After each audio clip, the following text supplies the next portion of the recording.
Crown Snitch has always been a risky name to say out loud, even when he disappeared from the streets. He was never just another side character. He represented something dangerous in power, loose information, broken trust, and unfinished business. When someone like Crown walks away without a clear ending, the story never truly lets him go. His return now feels less like a second chance and more like a reminder that the past never stays buried for long. In power, time does not heal, wounds it sharpens them. Crown knows too much, and worse, he knows it about the wrong people. That alone makes his survival a problem for everyone still building power. The timing of his possible return is what makes it feel deadly. This season is about control, territory, and cutting off weak links. Crown is the definition of a weak link because he exists outside loyalty. He already crossed lines once, and in this world, once is always enough. People may forget faces, but they never forget betrayal. Crown's name carries the weight of old mistakes, and mistakes in power don't fade, they wait. His reappearance would not reopen doors. It would reopen scars that never healed properly. Crown returning now would also disrupt the balance that others are trying to protect.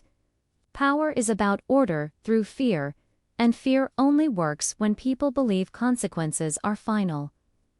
Letting someone like Crown breathe freely would send the wrong message.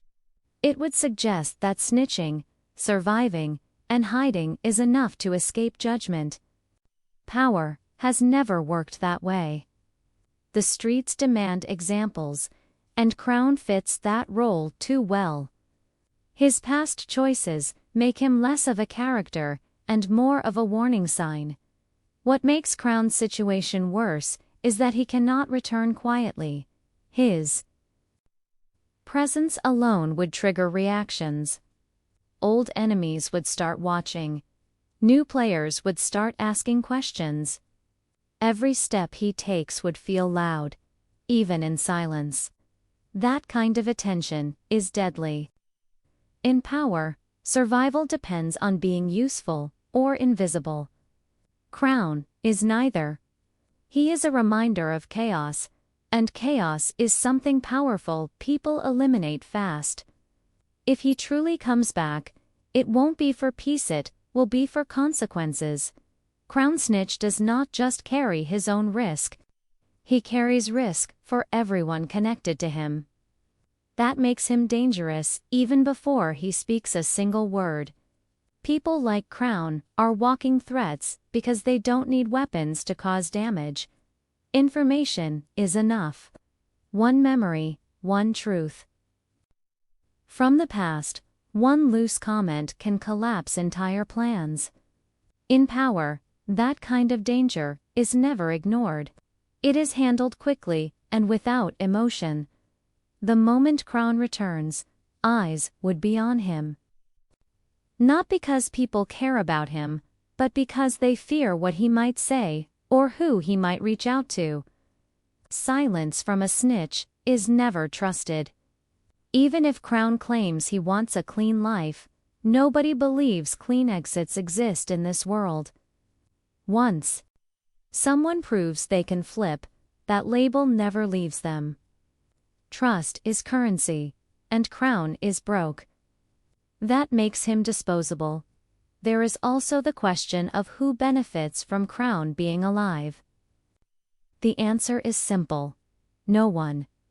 His survival creates stress, doubt, and risk. His death creates clarity. Power always chooses clarity. That is why Crown feels like a ticking clock. The longer he stays alive, the louder the tension grows.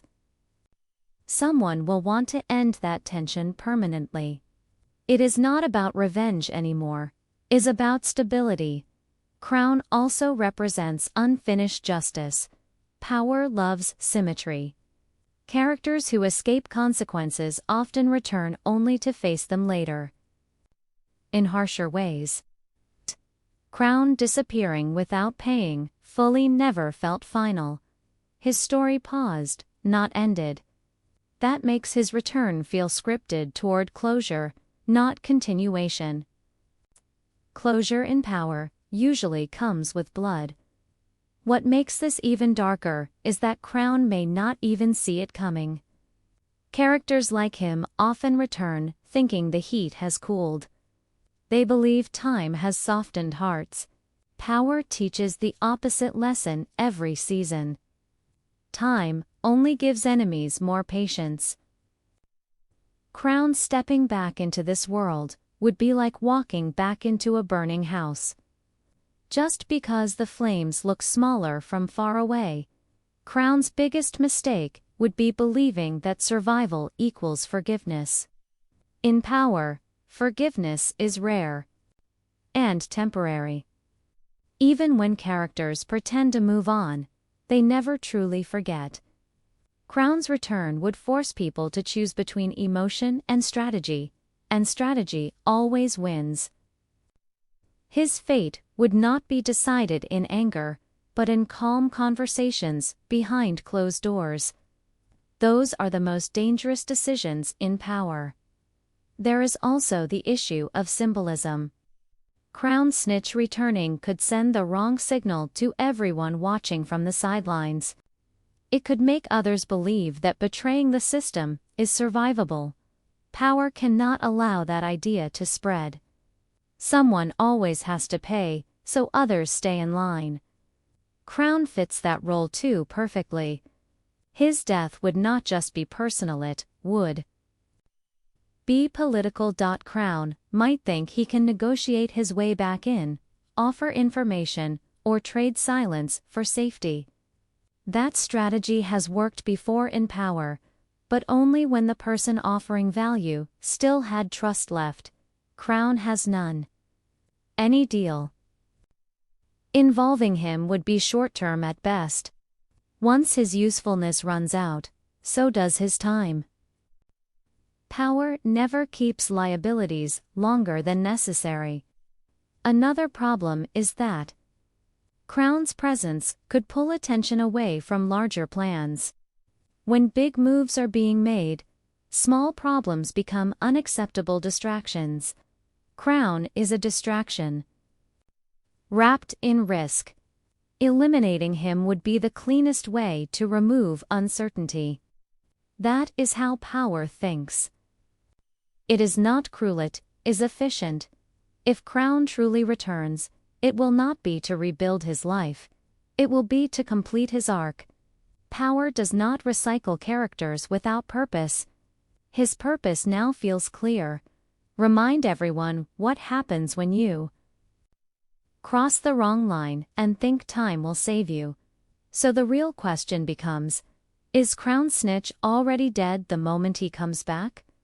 In power terms, the answer leans heavily toward yes. His return feels less like hope and more like setup. Setup for tension. Setup for betrayal. Setup for a death that sends a message across the board. Power thrives on moments that shock but also make sense. Crown dying would make sense. His story has all the signs of a short, brutal return. A few scenes to remind us who he is. A few moments to raise questions. Then silence. That pattern has repeated too many times to ignore. Power brings characters back to hurt the audience emotionally, not to give them happy endings. Crown does not fit a future story, he fits a lesson.